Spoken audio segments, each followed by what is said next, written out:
Hello guys, this is Don's Movies and welcome to the 6th episode of the Versus series. In this one, I will be giving you a possible battle scenario between the two brothers, Illidan and Malfurion Stormrage. So, with all the information that we have, I will try to give you a possible battle scenario.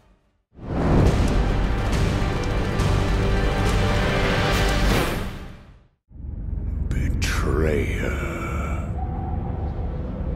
In truth, it was I who was betrayed.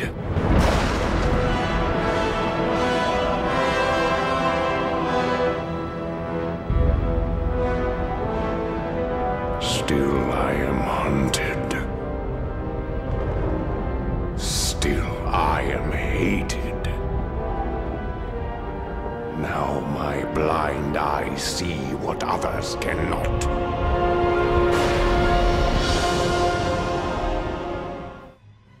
Illidan Stormrage, known as the Lord of Outland, many call him the Betrayer, while others think he is just a misunderstood hero, while for some he is just a straight out villain. But one thing is certain is that he is a very influential and a very important character. He is the brother of Malfurion, and he was always kinda interested into arcane arts. He never really shared the same passion for druidism that Malfurion had, even though it is said that he was destined to do great things. In one of the attempts to impress Tyrande, he feigned allegiance with the Burning Legion in order to recover the Dragon Soul that would help save the world by closing the portal. As a gift for this servitude, Sargeras himself burned out his eyes, and he was granted the ability to see different forms of magic, and he also got many tattoos that increased his arcane powers. However, he was truly branded as the Betrayer when he secretly took the 7 vials from the Well of Eternity and he created a new one without anyone's consent when the original one was destroyed and the entire Sundering happened. He claimed that it would be the only thing that would help them if the Burning Legion were to return, but his brother thought the use of such magics would draw them in again. For his lack of remorse, he was imprisoned for 10,000 years. Recently, however, he was freed by Tyrande, even though Malfurion was against it. While in Felwood, he was approached by artists who told him about the Skull of Gul'dan and how removing it would heal the entire forest. He saw this as a great opportunity to win the trust of his brother and his people, but once he got there, he decided to absorb the powers and become more powerful, so take the powers for himself, and for this he was banished by Malfurion for the 2nd time. Soon he was contacted by Kil'jaeden and was given the final chance to serve the Burning Legion because of his entire Burning Legion record he had, and his task was to destroy the Lich King who was just getting out of control. For this he needed more power, which he found in the Tome of Sargeras. He also enlisted the help of the Satyr and the Naga, who were just eager for revenge against the Night Elves. He sailed to Lordaeron and he attempted to use the Eye of Sargeras that he has previously recovered to melt the glacier and destroy the Frozen Throne, but in this attempt he was stopped by Malfurion, who sensed that the world was in danger because of the spell. Illidan, because of this, was furious because he failed the task and also because the Lich King was the common enemy. Still, both of them went on a group task in order to find Tyrande, and once they did, Malfurion and Illidan split up on peaceful terms, with Illidan giving an oath to never threaten the Night Elves again.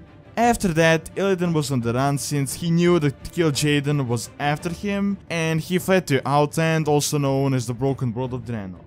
And with the help of the Blood Elves and the Naga, he managed to take over the world, but that didn't really stop Kil'jaeden from tracking him down. He was given the last chance to destroy the Lich King, and this time it was to be in person. He fought Arthas in hand-to-hand combat, but in the end failed to stop him, witnessing his transformation. He retreated to Outland again, where he became known as the Lord of Outland, and Illidan of course was expecting the wrath of Kil'jaeden and was preparing for it all the time, but he made a big mistake by attacking Shatterat instead of allying with him against the common enemy, and he was also quite a bad ruler, and many of those under his rule conspired against him, such as Akama, and in the end he was killed, but due to him being a demon, it is uncertain whether he is in the Twisting Nether or whether he will return.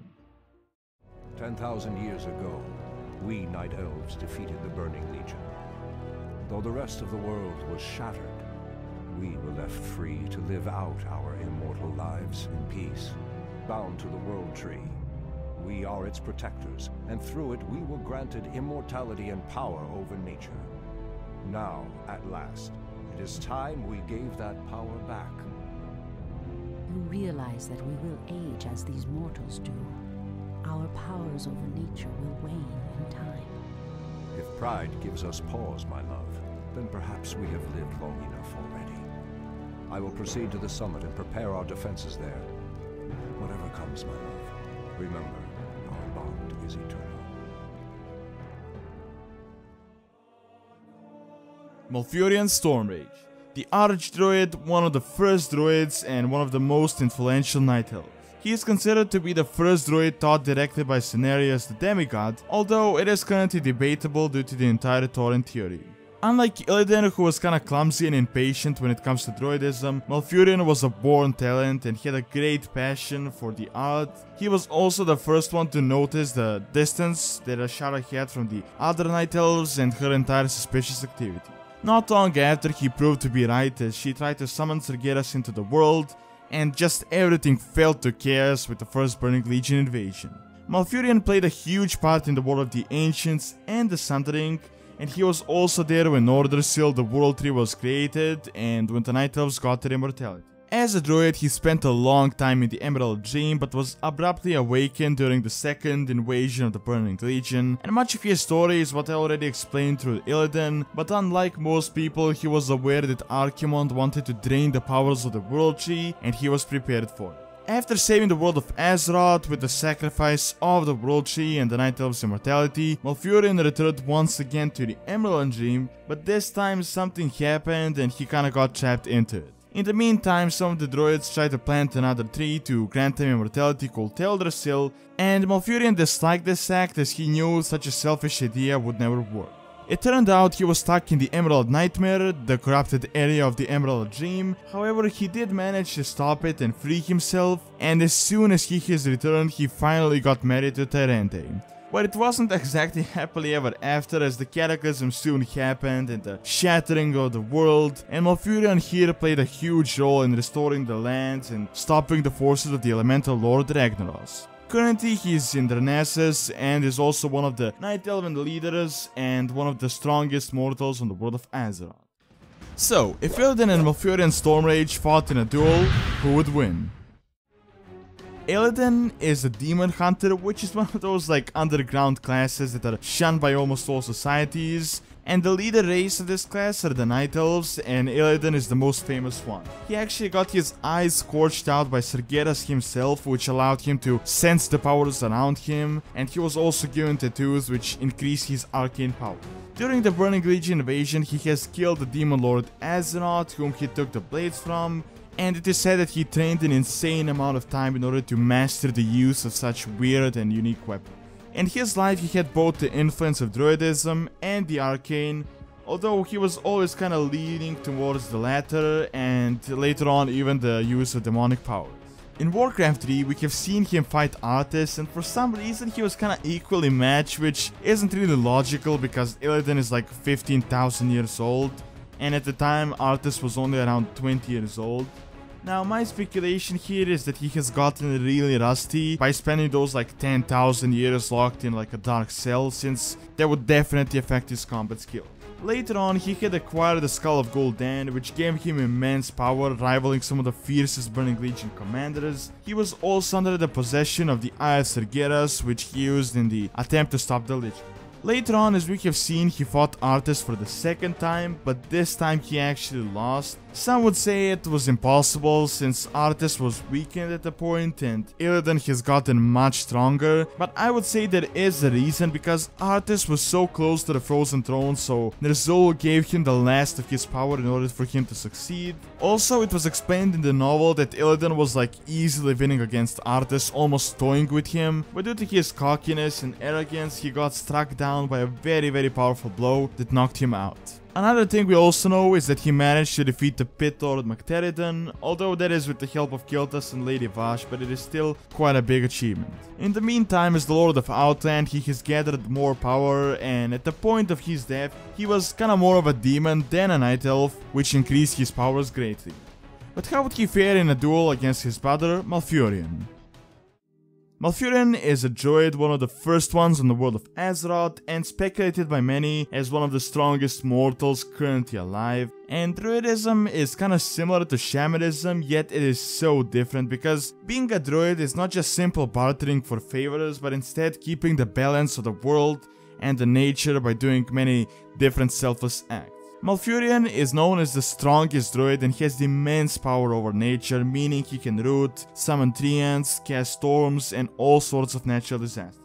He has also mastered the many animal forms and their abilities, and he won't really have much of an issue using one. In War of the Ancients, he has allegedly defeated Archimonde, or at least forced him to teleport because of the roots that Malfurion cast on him, but I wouldn't really say it was like a fair duel since we have seen how easily Archimonde broke through the defenses of the World Tree in the Third War. Although, you can say that Malfurion let him pass in order for him to fall into the trap, which Malfurion actually planned out so that he can blow him up with the power of the Ancient Spirit. Later on, he did immense damage against very powerful forces in the Emerald Nightmare, although it isn't exactly something he did alone.